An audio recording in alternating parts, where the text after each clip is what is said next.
Hallelujah. ದೇವರ ನಾಮದಲ್ಲಿ ನಿಮ್ಮೆಲ್ಲರನ್ನ ವಂದಿಸುತ್ತಿದ್ದೇನೆ. ಈ ದಿನದ ದೇವರ ವಾಕ್ಯವನ್ನ ನೋಡೋಣ ಪ್ರಿಯರೇ.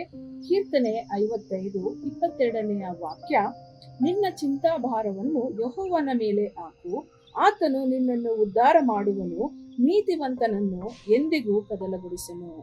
ಹೌದು ಪ್ರಿಯರೇ, ದೇವರ ವಾಕ್ಯವು ಹೇಳುವ ರೀತಿಯಲ್ಲಿ ಈ ದಿನದಲ್ಲಿ ನಿಮ್ಮ ಚಿಂತೆ, ನಿಮ್ಮ ಭಾರಗಳು ಯಾವುದಾದರೂ ಇದ್ದರೂ ಸಹ, ನೀವು ಕೊಡುವಂತಹ ಕಷ್ಟವಾಗಿರಬಹುದು, ಬಾಧೆಗಳಾಗಿರಬಹುದು, ಅದಕ್ಕೆ ಬದಲಾಗಿ ದೇವರು ನಿಮಗೆ ಶಾಂತಿಯನ್ನು, ಸಮಾಧಾನವನ್ನ ಕೊಡುವಾತನಾಗಿದ್ದಾನೆ.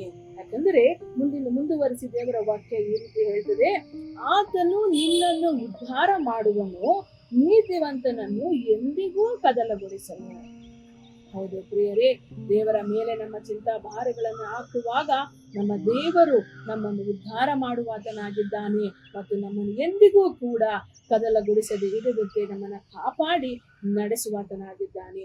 ಆದುದರಿಂದ ಈ ದಿನ ನಿಮ್ಮ ಜೀವಿತದಲ್ಲಿ ಯಾವುದೇ ತರದ ಚಿಂತೆಗಳು, ಭಾರಗಳು, ಕಷ್ಟಗಳು, ನೋವುಗಳು ಯಾವುದಾದರೂ ಇರುವುದಾದಲ್ಲಿ ಕೂಡ ಅದನ್ನ ದೇವರಿಗೆ ನಾವು ಒಪ್ಪಿಸಿಕೊಡೋಣ.